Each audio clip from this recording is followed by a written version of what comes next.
Todos nosotros tenemos que entender algo muy importante como cristianos. Pongan mucha atención.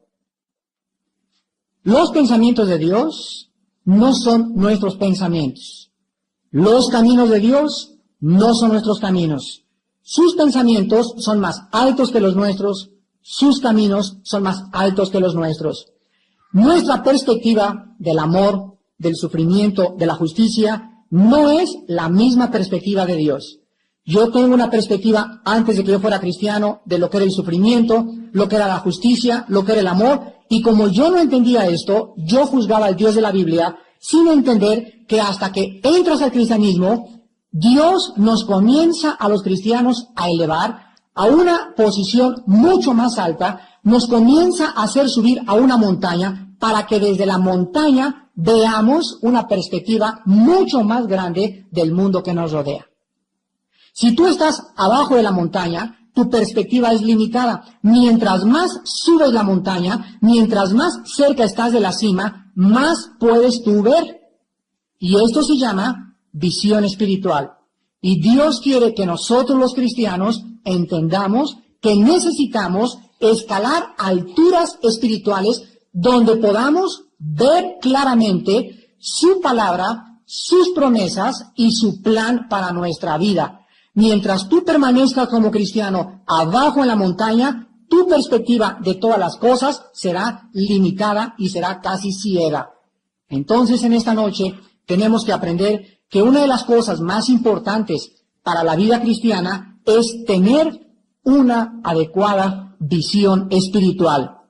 Dios nos ha dejado en la Biblia muchísimo conocimiento y sabiduría para que el Espíritu Santo lo use y nosotros, el conocimiento que tiene la Biblia, podamos desarrollar nuestra visión espiritual.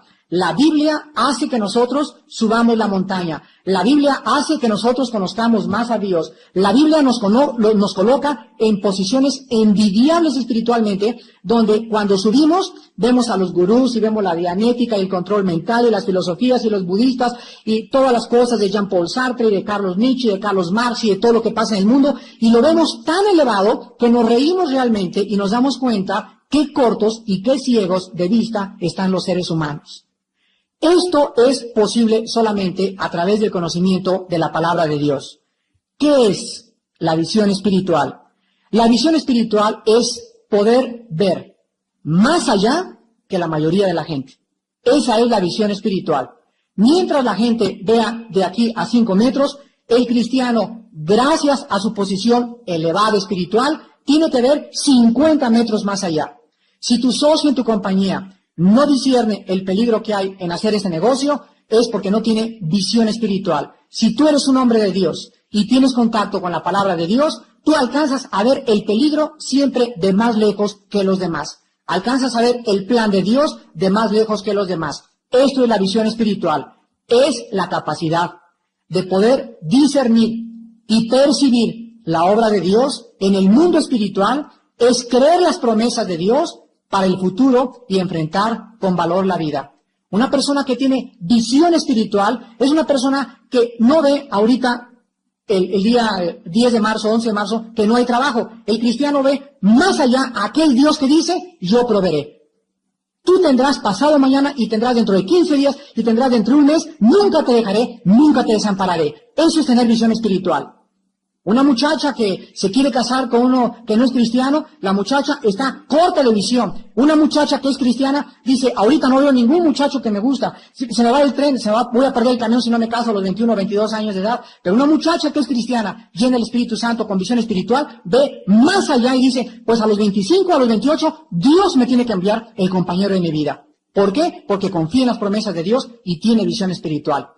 Entonces, la visión espiritual es importantísima para que nosotros podamos vivir una vida de seguridad y de confianza en Dios.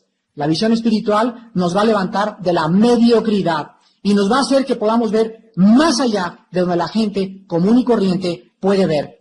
Ahora bien, vamos a, en primer lugar, en esta noche, a ver algunos pasajes del Antiguo y del Nuevo Testamento, pero antes quiero comenzar a poner algunas bases para que entendamos cómo podemos tener la visión espiritual y qué es la visión espiritual. La definición de la fe. La encontramos en Hebreos 11:1. Y dice la palabra de Dios, la fe es dos cosas: la certeza de lo que se espera, la convicción de lo que no se ve.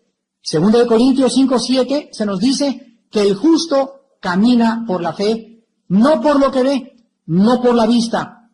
Puesto que el reino de Dios es invisible y todo lo que nos rodea es invisible, es la fe lo que abre nuestros ojos si queremos ver más allá del mundo material. La fe es la certeza de lo que se espera. La muchacha sabe que Dios le va a mandar un esposo. El hombre sabe que en su negocio no va a fallar porque Dios va a proveer. La persona que está buscando la dirección de Dios sabe que ahí viene la respuesta y que él tiene que seguir con paciencia esperando la promesa de Dios. Esa es la fe. La fe nos coloca en una posición tan elevada que nos hace ver más allá de lo que la gente puede ver. La ansiedad de la gente que nos rodea, la preocupación de la gente que nos rodea por las cosas materiales, los ata materialmente y emocionalmente a este mundo. Cuando un cristiano comienza a llenarse de ansiedades, ¿qué comeré? ¿Qué vestiré? Necesito ampliar mi negocio, necesito hacer esto, necesito hacer aquello. Estas preocupaciones te van a comenzar a atar de una forma emocional. Y sabes una cosa, que estas ataduras te van a impedir a vivir la vida victoriosa. Vean en esta noche en primer lugar Mateo capítulo 6, versículos del 31 al 34, donde el Señor Jesucristo, en el famoso Sermón de la Montaña, corta estas ataduras para que los cristianos podamos vivir sobre la mayoría de la gente, sobre la mediocridad. Repito, Cristo en el Sermón de la Montaña corta estas ataduras emocionales de ansiedad, de afán y de preocupación para que nosotros podamos vivir mucho más allá de la gente común y corriente. Mateo 6, del 31 al 34. Y dice Jesús, no os afanéis, pues diciendo, ¿qué comeremos? ¿O qué beberemos? ¿O qué vestiremos? Porque los gentiles, o sea, los no cristianos, buscan todas estas cosas. O sea, la gente que no es cristiana se caracteriza por la preocupación, por la ansiedad, por la búsqueda constante de cómo podré vestirme, cómo podré comer, y si me quedo sin trabajo. Dice Jesús, pero vuestro Padre Celestial sabe. Vuestro Padre Celestial sabe. Él conoce, Él dio su vida por ti, envió a Jesucristo, te rescató con su sangre preciosa, te dio al Espíritu Santo, te ha dado un nombre sobre todo nombre que escribió en el libro de la vida. ¿Tú crees que no sabe que no tienes que comer? ¿Tú crees que no sabe que no tienes que vestir? Vuestro Padre Celestial sabe, Él es el Dios omnisciente. Y dice a continuación Jesús, vuestro Padre Celestial sabe que tenéis necesidad de todas estas cosas, pero no te las da por algo. Y no te las da, dice el versículo 33, porque tú no le buscas primero. Porque si tú buscas primeramente, si tú pones a Dios en tu prioridad en tu vida, si tú te levantas y lo primero que haces es tener un devocional, abrir la Biblia, buscar al Señor y tener comunión con Él diario, Dios te promete, Dios te garantiza, Dios te jura que Él te va a añadir las cosas que te faltan. Mas buscar primeramente el reino de Dios y su justicia, y todas estas cosas os serán añadidas. Entonces Dios nos dice, miren mijitos, ustedes tienen una sola vida que vivir. Recuerden la clase pasada, nuestra vida es como una moneda. Solamente la puedes gastar una sola vez. La vida es como una moneda. La puedes gastar en lo que quieras, pero solo la gastas una sola vez. Y Dios dice, quiero que entiendan, mijitos, ustedes por quienes yo di mi vida, que la vida que ustedes tienen, el aliento que reciben, la existencia que tienen, la salud que tienen, el dinero que les he dado, todo aquello que ustedes han recibido, tiene un solo propósito, que ustedes me conozcan. Dice Juan 17:3, y esta es la vida eterna, que te conozcan a ti, el Dios verdadero, y a Jesucristo a quien has enviado. Si tú pasas por esta vida como peregrino y pasas como extranjero en esta vida y tienes una sola vez y no hiciste lo que Dios te mandó, que es conocerle, has perdido todo absolutamente en la vida, porque Dios tiene un interés que mientras pasemos por peregrinos, nuestros 50 años o 60 años o 70 años que va a durar nuestra vida, lleguemos al cielo, vamos a llegar sin camisa, sin el cougar, sin la compañía de seguros, sin las llantas, sin los petrobonos, todo lo vas a dejar. Desnudo veniste, desnudo regresamos. Y nos vamos volando nuestro espíritu y toda tu compañía, tu negocio, todo se quedó aquí. Y al llegar allá, lo único que llevas es lo que aprendiste de Dios en el planeta Tierra. Entonces Dios quiere que nosotros entendamos que no somos animales, que hay una razón por la cual existimos. Y la única razón por la cual existimos es que Dios nos ha dado a Cristo para que a través del Hijo conozcamos al Padre. Y si tú pones como prioridad en tu vida, escúchame muy bien, si tú pones como prioridad en tu vida conocer a Dios y pasar tiempo en la Biblia diario y meditar la Biblia, 12 versículos diarios y estudiarla y leerla y en la mañana levantarte y lo primero que haces es tener tu devocional, Dios te dice, yo proveo las demás cosas. Pero si ustedes no entienden los principios elementales de la Biblia, ¿por qué dices que crees que la Biblia es la palabra de Dios? No todo el que me dice Señor, Señor es realmente hijo de Dios, sino el que hace, el que lee y el que hace lo que está escrito. Dios le dijo a Josué, en Josué 1, 8 y 9, día y noche medita en este libro de la ley, para que hagas y guardes conforme a todo lo que en él está escrito, porque entonces, no antes, entonces harás prosperar tu camino y todo te saldrá bien. ¿Cuándo? Cuando vivas día y noche pegado en comunión con este libro. Y dice el versículo 34, así que no se afanen por el día de mañana. No te preocupes por el día de mañana. No estés como león en tu casa hasta las 2 de la mañana y con tu cigarro enjaulado y para atrás y para arriba. ¿Y cómo le haré? Y tengo que pagar mañana. Me van a cobrar, me van a embargar y ya me llegó esto y no puedo descargar este material y no puedo comprar aquello y ya me van a correr y estás como enjaulado. ¿Y sabes una cosa? Que la solución no está en ti ni en la computadora que traes aquí. Y por más que caliente la computadora y crees que tú tienes la solución, tú no tienes la solución. Tu problema está en que crees que tú tienes la solución en lugar de que comiences a mirar a aquel que dice, todo lo puedo, si tú confías en mí. La visión espiritual es entonces ver mucho más allá de lo que la gente común y corriente ve y siempre recordar que cuando la gente dice, no puedo, el que tiene visión espiritual dice, todo lo puedo en Cristo, quien me fortalece. El secreto no es poner mis ojos en mi corazón, en mi sabiduría, en mis amistades, en mi poder, en mis influencias. Llega a tu esposa, pues habla a tu compadre y te preste el dinero. Háblale a fulano de tal para ver si puede hacer este negocio. Nos podemos salir de aprietos si el psicólogo nos da un consejo. Pero aquel que levanta los ojos y ve al Dios omnipotente sentado en su trono soberano, controlando y dirigiendo el universo, esa persona tiene visión espiritual y esa persona honra a Dios y Dios honra siempre a los que le honran. El valor espiritual es y va acompañado de la visión espiritual. Cuando tú tienes visión espiritual, ¿sabes una cosa? Tu vida comienza a tener valor. Y el valor espiritual es la capacidad que Dios nos imparte mediante su espíritu para que no le tengamos miedo a la vida. Para que no le tengas miedo al diablo. Y para que no le tengas miedo nunca a ninguna circunstancia, aunque haya una bancarrota de la bolsa, aunque haya un temblor, aunque se muera alguien en tu familia, aunque pierdas un ser querido, aunque veas que ya no puedes servir para nada, aunque te digan que tienes una enfermedad incurable. Cuando tú tienes visión espiritual, tú tienes valor espiritual. Y el valor es algo que Dios nos da para que podamos vivir para su Hijo Jesucristo. Dice Romanos 8:15, Dios no nos ha dado un espíritu de cobardía para que estemos en esclavitud. El temor paraliza, el temor congela, El temor obstaculiza. Una gente, un cristiano con miedo. ¿Qué comeré? ¿Qué beberé? Le tengo miedo a este patrón. Me quieren matar. Me quieren hacer un daño. ¿Y qué pasa si se muere mi esposo? ¿Y qué pasa si no me jubilo? ¿Y qué pasa con aquello?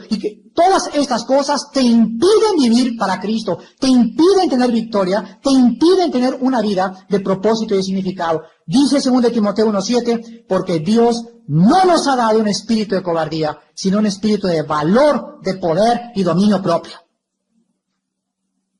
¿Y qué pasa cuando una persona no tiene valor en la vida? Una persona que no tiene valor en la vida es una persona que comienza a marchitarse, a consumirse, a apagarse, a deteriorarse, a frustrarse, a enfermarse.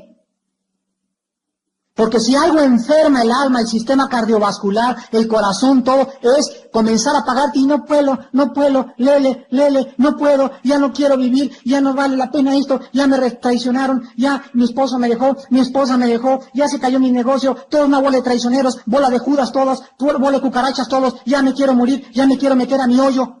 Y te hundes, y ya no pierdes la visión, en lugar de que tengas una visión grandísima de aquel que dice, no te dejaré ni te desampararé, no tengas miedo. Si caes en un pozo, dice el Señor, yo te levanto y te saco de ahí. Dice la Biblia que Jehová sostiene al justo, y si el justo cayere, no quedará postrado, porque Jehová sostiene su mano. Joven fui envejecido, y no he visto justo desamparado ni su descendencia que mendigue el pan. Dice el Señor, tú que me has hecho ver muchos males, me volverás a levantar de los abismos de la tierra. Salmos 70, 21 y 22. Me aumentarás mi grandeza y me volverás a consolar. Dice la Biblia, has cambiado mi lamento en baile, mi silicio en alegría. Hermanos, la oscuridad y la noche no dura. No siempre es puro sufrir en la vida. Ya amanece, ya viene el sol. Quiero decirte en esta noche, confía en Dios, sigue confiando en Dios, ya va a amanecer para ti. Tu problema ya va a desaparecer, ya Dios va a cambiar tu situación, pero es necesario que mientras dure tu prueba y tu problema, tengas valor. Y sigas peleando en la vida, y sigas recordando que el Espíritu Santo es el único que te puede dar valor para seguir empujando y llegar a la meta, como dice Pablo, con gozo, sabiendo que algún día ya se acabó todo y el Rey de Gloria nos recibirá para siempre en su presencia. Mientras estamos en este mundo, dice Pablo en Filipenses 4, gócense. Dice los Salmos, gócense y alégrense aquellos que esperan en la salvación de Dios. Dice el rey David, hubiera yo desmayado, si no creyese que veré la bondad de Dios en la tierra de los vivientes. Esfuérzate y aliéntate tu corazón, espera en Jehová, aguarda tu alma. ¿Qué fue lo que hizo que David pudiera enfrentar tanta persecución y tantos problemas? Hubiera yo desmayado si no creyese que veré la bondad de Dios, la visión espiritual. David decía, yo algún día voy a ver la bondad de Dios. Y ahorita las cosas van mal y parece que se agravan, no importa, veré la bondad de Dios. Y eso hacía que él se animara y siguiera viviendo para el Señor. El creer que Dios es bueno y que Dios es compasivo y misericordioso. Acuérdense de Job. Dice Santiago 5, tenemos por bienaventurados a los que sufren. Y Dios es compasivo y misericordioso. Y vean ustedes a Job, le dio el doble de hijos, el doble de camellos, el doble de borregos, el doble de dinero. ¿Por qué? Porque en el tiempo de la prueba, Job dijo, aunque él me matare, en él seguiré esperando. La Biblia nos enseña, pues, vayamos al libro de los Números, al Antiguo Testamento, capítulo 13. Y vamos a ver en esta noche, específicamente, el ejemplo de dos hombres que tuvieron visión espiritual y valor espiritual. Y la visión, Números, capítulo 13. Y la visión y el valor espiritual que estos dos hombres tuvieron, los colocó sobre la mayoría de la gente. Estos dos hombres se colocaron en la cima, y gracias a que estaban en la cima de la montaña, pudieron ver mucho más lejos que la mayoría de la gente. Y Dios honró la visión y el valor espiritual de estos dos hombres. Antes de leer algunos pasajes del capítulo 13 y 14 de los Números, quiero ubicarlos en su contexto histórico. Los judíos ya habían sido libertados de la esclavitud de Egipto a través del brazo poderoso de Jehová, cuando Jehová envió plagas y les abrió el mar rojo y los sacó con poder, señales, milagros y prodigios. Y casi aquí se encuentran los judíos en la mera frontera de Canaán. En los números 13 y 14, los judíos se encuentran viendo casi la fe de la tierra prometida se estaba materializando delante de sus ojos. Ahí se encontraban ya en la frontera, listos para entrar a Canaán. Pero antes de entrar a Canaán, Dios les manda la última prueba. Y le dice Dios a Moisés que envíe una misión de 12 hombres para que espiaran la tierra de Canaán y regresaran y les dieran el reporte. Y veamos en primer lugar en números 13, versículos del 2 al 3, que dice, Jehová le dijo a Moisés, envía tú hombres que reconozcan la tierra de Canaán, la cual yo doy a los hijos de Israel, de cada tribu de sus padres, enviarás un varón, cada uno príncipe entre ellos. Y Moisés los envió desde el desierto de Parán, conforme a la palabra de Jehová, y todos aquellos varones eran príncipes de los hijos de Israel. Versículos 17 al 20. Los envió pues Moisés a reconocer la tierra de Canaán, diciéndoles, suban de aquí al Negev y suban al monte, y observen la tierra, cómo es, y el pueblo que la habita, si es fuerte o débil, si poco o numeroso, cómo es la tierra habitada, si es buena o mala, y cómo son las ciudades habitadas, si son campamentos o plazas fortificadas, y cómo es el terreno, si es fértil o estéril, si en él hay árboles o no, y esforzaos, y tomad el fruto del país, y era el tiempo de las primeras uvas. Fueron pues estos espías enviados para que trajeran el reporte de acuerdo a como Moisés lo había ordenado. Los espías regresan con el reporte, y dice el versículo 26 y 27, y anduvieron y vinieron a Moisés y a Aarón, y a toda la congregación de los hijos de Israel en el desierto de Parán, en Cades, y dieron la información a ellos y a toda la congregación, y les mostraron el fruto de la tierra. Y les contaron diciendo, nosotros llegamos a la tierra a la cual nos enviaste, la que ciertamente fluye leche y miel. Pero ¿sabe una cosa? Que la mayor parte de estos espías dieron un reporte pesimista y un reporte negativo y un reporte donde demostraron falta de visión y de valor espiritual. Versículos 28 y 29. Mas el pueblo que habita aquella tierra es fuerte. Las ciudades grandototas y fortificadas. Y también vimos allí a los hijos de Anac. Amalek habita el Negev, y el Eteo, el Jebuseo, el Amorreo. ¡Ay, Jesús! Habitan en el monte, y el Cananeo habita junto al mar y la ribera del Jordán. Ellos, al ver los gigantes, las plazas fortificadas y las cosas que existían, se apoderó el temor de sus corazones. Y cuando nosotros vemos esto, vemos que enfrente de estos hechos reportados que asustaron, fíjense, asustaron a la mayoría de la gente, un hombre tuvo el valor de hablar en contra de la mayoría. Versículo 30. Entonces Caleb hizo callar al pueblo delante de Moisés y dijo, subamos luego y tomemos posesión de ella, porque más podremos nosotros que ellos.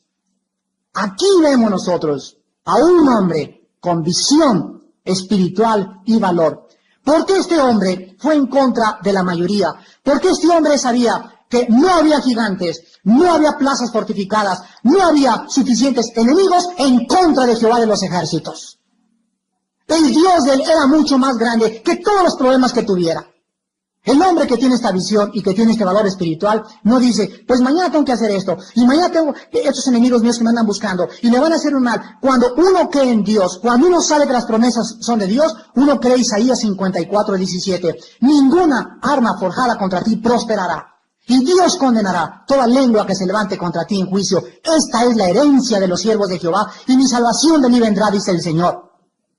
Cuando un hombre tiene visión espiritual, cuando un hombre tiene valor, no ve los enemigos, ve el poder de Dios. Cuando David se enfrentó a Goliat, no vio el cascotototote que tenía, ni el escudo tototote que tenía, ni la lanzota, ni la espadota que tenía, ni la copa de armadura de fierro y de bronce que tenía ese gigante. Toda la mayoría del ejército de Saúl vieron qué grandototote está, qué escudote, qué fea como la caperucita, qué bocota tan grandota, el lobo me va a comer, qué problemote tan grandote. David se acercó y no vio a nadie. Él no vio al gigante, vio a un Dios arriba en el cielo que en el pasado lo había librado del león y del oso. Y cuando llegó David con Goliat, le dijo, sabes que tú, incircunciso filisteo, tú estás grandote y estás, pero mastodonte, y pareces mamut de lo grande que estás, pero yo vengo a ti en el nombre de Jehová de los ejércitos. Y agarró David una piedra redonda y comenzó con su onda, y vengo a ti en el nombre y Padre Santo, haber orado, dirige esta piedra donde le pega en la mera cholla, y que le da el pedradón y que le pega aquí, y Goliat se desplomó delante, y el ejército de Saúl se quedaron todos pasmados, porque Dios había honrado la visión y el valor espiritual. Quiero preguntarte a ti, mi hermano, ¿cuál es tu Canaán? ¿Cuál es tu desafío? ¿Qué problemas o qué gigantes te hacen sentir como una langosta? Vean lo que dice el versículo 31 al 33. Mas los varones que subieron con él dijeron, no podremos subir contra aquel pueblo porque es más fuerte que nosotros. Y hablaron mal entre los hijos de Israel de la tierra que habían reconocido, diciendo, la tierra por donde pasamos para reconocerla es tierra que traga a sus moradores. Uy, el cuco sale en la noche. Y todo el pueblo que vimos en medio de ella son hombres de grande estatura. También vimos gigantes, hijos de Anac, raza de los gigantes, y éramos nosotros, a nuestro parecer, como langostas, y así les parecíamos a ellos. Quiero preguntarte a ti, en esta noche, que cuando tú vives de acuerdo a tus problemas y a tus circunstancias adversas, parece, cuando pierdes la visión de Dios, que las circunstancias te aplastan. Ves gigantes y dices, no puedo, el problema está mucho más grande que yo. Y quiero decirte una cosa, Dios es más grande que cualquier problema. Dios es más grande que cualquier problema que tú puedas tener. Lo único que tú necesitas es tener visión espiritual y el valor espiritual para poder ver más allá de lo que tus circunstancias te están diciendo en esta noche. Recuerda que los desafíos, los gigantes, Dios a propósito les puso eso para que vieran. Cuando Dios nos pone delante de nosotros torres y plazas grandísimas y gigantes, no tiene la intención de aplastarnos. Dios tiene la intención de desarrollar nuestra visión y valor espiritual. No es hasta que ves un Goliat o un gigante que cuando tú puedes realmente comenzar a creer que hay una certeza y hay una convicción que Dios va a hacer. Con mi Dios, dice David, derribaré muros, con mi Dios asaltaré muros, con mi Dios derribaré ejércitos. Él adiestra mis manos para la batalla y me hace tomar en mis manos el arco de bronce. ¿Lo crees? Él nos está adiestrando para la batalla. Estas manos que tenemos, Dios las está entrenando. ¿Cómo las entrenas? Poniéndote armas, poniéndote desafíos, poniéndote alguien contra quien pelear. ¿Cómo vas a pelear ahí con super ratón así, chun, con la espadita? Él te pone gigantes para que sepas que tú puedes venir con la espada y derrumbar ese gigante. Él adiestra nuestras manos para la batalla. El arco de bronce es el arco del juicio. Y dice Salmo 37 que cuando el impío empieza el arco contra el justo, Dios hace que la flecha regrese a su propio corazón. Dios quiere que nosotros desarrollemos visión y poder espiritual. Ahora la reacción de la mayoría de la gente fue, fíjense ustedes, la reacción de la mayoría de la gente fue, si vamos a Canaán, va a haber una pelea a 5 rounds. En esta esquina los langostas, en esta esquina los gigantes. Esa es la visión que la gente tuvo. Y saben ustedes que las predicciones y los pronósticos deportivos le iban 5,000-1 a favor de los gigantes. Las langostas iban a ser aplastadas. Esta fue la consecuencia de creer el reporte negativo. Vamos a perder porque Tyson está mucho más grandote que yo. Y cuando tú crees que el que está en la esquina, tu contrincante, tu problema, tu adversario, es más grande que Dios, has perdido la visión y el valor espiritual. Dice en Números 14, versículo del 1 al 4. Entonces toda la congregación gritó y dio voces, y el pueblo lloró aquella noche. Hermanos, ¿no has hecho tú lo mismo también? Ay, ¿qué me va a sacar del problema? Ya nadie me quiere, ya nadie me comprende. Me siento tan sola y tan abandonada en el mundo. Ya me voy a quedar viuda. Mi esposo se va a ir y no va a regresar nunca. Y esta muerte de mi hijo nunca me repondré. Y el dinero que perdimos con el negocio de mi esposo nunca lo vamos a recuperar. Y se quejaron contra Moisés, hasta contra los pastores se viene la bronca. Y el pastor es el que tiene la culpa porque no vino a consolarme, ni me dijo que hiciera. Siempre va contra el liderazgo. Se quejaron contra Moisés y contra Aarón y contra todos los hijos de Israel. Y les dijo a toda la multitud, ojalá muriéramos en la tierra de Egipto o en el desierto, ojalá muriéramos. Fíjense nada más a dónde llega la incredulidad de la gente. ¿Y por qué nos trae Jehová, versículo 3, a esta tierra para caer espada y que nuestras mujeres y nuestros niños sean por presa? ¿No nos sería mejor volver a Egipto? Y decían el uno al otro, designemos un capitán y volvámonos a Egipto. La apostasía completa del pueblo de Dios. Si tú entras al desierto sin agua, ¿qué te pasa? Solo un loco entra al desierto sin agua, ¿no es verdad? Bueno, los judíos fueron introducidos al desierto para aprender que el agua era Cristo. Y que si no estaban en comunión con Cristo, los problemas, la sed, los gigantes y los enemigos los harían regresar a la antigua vida de donde salieron. Y así me encuentro cristianos en el banco, en el Superama, en el mercado. ¿Y dónde está este hermanito? Ya no voy a ninguna iglesia. ¿Y por qué? Porque puro sufrimiento. Yo creí que Dios me iba a ayudar y ahora mi vida es peor. Mi hijo ya se enfermó y todas las cosas no marchan bien. Y creen que el cristiano ya no sufre. Y es que el no cristiano sufre, el cristiano sufre con la diferencia que el no cristiano sufre y no tiene consuelo y el cristiano sufre tal vez más, pero la consolación es más grande. Y además que el sufrimiento del cristiano tiene un propósito y el sufrimiento del no cristiano nunca tiene un propósito más que amargarte cada día la existencia. Y dice Pablo, este eterno peso de gloria produce en mí un cada vez más eterno peso de gloria. Estas leves tribulaciones momentáneas producen en mí un cada vez más grande peso de gloria. Pablo le llamaba a los azotes, a las persecuciones, a las traiciones, a los chismes, a los golpes que le dieron, tribulación momentánea y leve, temporal y nada comparado a los clavos y a las espinas que le pusieron al Hijo de Dios en la cruz del Calvario. Cuando nosotros creemos lo que la mayoría de la gente dice, nosotros comenzamos a perder la visión y el poder espiritual. La mayor parte de la gente aquí, en este ejemplo, levantó una bandera blanca. Y levantaron la bandera blanca y concluyeron filosóficamente, cuando las cosas vayan mal, retirémonos. Y hubo dos hombres que levantaron una bandera de guerra y dijeron, cuando las cosas vayan mal, pongamos nuestros ojos en Jehová de los ejércitos. Ahí está la diferencia para triunfar en la vida. Todos aquellos que levantan su bandera blanca, ya me voy, me regreso a mi casa, ya no quiero ni ir a la iglesia ni nada, porque puras cosas así. Esos son los que nunca tuvieron visión ni valor espiritual. Cuando tú tienes visión y valor espiritual, mi hermano en Jesucristo, tú levantas una bandera de guerra. Y tú sabes que Jehová es varón de guerra. Y tú sabes que Él nos ha llamado a tomar las armas y a portarnos y a militar y a sufrir penosamente como todo buen soldado que se enrola en el ejército de Jesucristo. Solo los valientes arrebatan el reino de Dios. El cristianismo no es para cobardes. Que quede bien claro, el cristianismo no es para cobardes, es para gente que tiene visión y poder y valor de Dios. El rey David, en el Salmo 27, escribió, Salmo 27, del 1 al 3, Jehová es mi luz y mi salvación, ¿de quién temeré? Jehová es la fortaleza de mi vida, ¿de quién he de atemorizarme? Cuando se juntaron contra mí los malignos, mis angustiadores y mis enemigos, para comer mis carnes, ellos tropezaron y cayeron. Aunque un ejército acampe contra mí, no temerá mi corazón. Aunque contra mí se levante guerra, yo estaré confiado.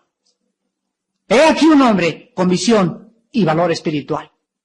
Y tú tienes en esta noche que decir lo mismo. Y déjame decirte, la fe mueve montañas. Si tú crees en esta noche que Dios no te va a dejar, que las cosas se van a arreglar, quiero decirte, las cosas se van a arreglar. Tu problema se va a arreglar. Y tú vas a tener una paz que sobrepasa el entendimiento. Y si tú crees esto, al que cree, todo le es posible. Te damos gracias, Señor, en esta noche por tu palabra. Te damos gracias, Señor, porque necesitamos visión y valor espiritual. Te damos gracias, Padre, porque para tener visión espiritual necesitamos actitudes, fe, capacidad, determinación y entusiasmo para vivir la vida cristiana. Cuando tenemos visión espiritual, nos volvemos optimistas en lugar de pesimistas, porque somos más que vencedores, Padre, y tú cambiarás nuestro lamento en baile. Cuando tenemos visión espiritual, tenemos fe. Tenemos una certeza y una convicción tremenda en que Dios cumple sus promesas tarde o temprano. Tenemos capacidad para poder llevar a cabo la obra de Dios. Tenemos determinación para combatir con valor espiritualmente. Tenemos entusiasmo, pues sabemos que Dios está en nuestra esquina. Él pelea a nuestro lado. Él es el que está delante de nosotros. Él es el que va delante en la guerra. Él pelea nuestra batalla. Estas cosas nos dan ánimo y valor para seguir viviendo para aquel que dijo, he aquí estoy con ustedes todos los días hasta el fin del mundo. He aquí en el mundo tendréis aflicción, pero no tengan miedo, no tengas miedo. Yo vivo dentro de ti. Te conozco cuando te levantas y cuando te acuestas, dice el Señor, yo soy el que te da la vida, el aliento y tu existencia. Di a mi Hijo Jesucristo, ¿cómo no te daré todas las cosas si tú tienes visión y valor espiritual? En esta noche, muchos de ustedes han venido desanimados, temerosos, llenos de ansiedades, preocupados tal vez en exceso por tu trabajo, alguna situación familiar, algún problema moral en la familia o algún problema económico. La palabra de Dios dice, echa sobre Jehová tu carga y Él te sustentará. Echando toda nuestra ansiedad sobre Él, porque Él tiene cuidado de nosotros. En esta noche, derrama tu corazón delante de Dios. Pídele perdón a Dios por tu incredulidad. Pídele perdón a Dios por tu temor. Pídele perdón a Dios porque has murmurado y has dudado de que Él pudiera ser el Dios Todopoderoso. Te damos gracias, Padre, porque nos sigues animando, infundiendo valor mediante la Biblia. Porque estás preparando un ejército para la última embestida final. Porque sigues levantando esta iglesia y sigues exhortándonos y animándonos que vale la pena vivir para Cristo. El tiempo es corto. Ya se escuchan los cascos del Apocalipsis en el cielo. Ya nuestra redención se acerca. El tiempo se nos acaba. Levantemos nuestra cabeza. Se acerca el Rey de Gloria. Jesús viene por nosotros pronto con su galardón para recompensarnos por nuestra visión, nuestro valor espiritual. Sigue levantando, endereza las piernas endélebles y levántate y lo que ha salido cojo, mételo al camino y no te amargues. Pelea la buena batalla de la fe porque Jesús está contigo.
empty ghosts, echoes of tomorrows. Midnight clocks, ticks, lost dreams borrowed. Skyline, fractured moonlight dissected. Cold reflections, memories neglected. Voices calling from digital ocean. Darkness creeping, unnatural motion. Echoes in the void, lost and destroyed. Cold reflections Deep in the silence we keep, floating like a star. No matter where you are, eyes so full of shine, hands that intertwine, heartbeats synchronized under twilight skies. Misted dreams unwind, lost within our mind. All we feel is light in the endless night. Mystery so deep, where do these visions creep? Whispers of a past, a future meant to last. Maybe dreams unfold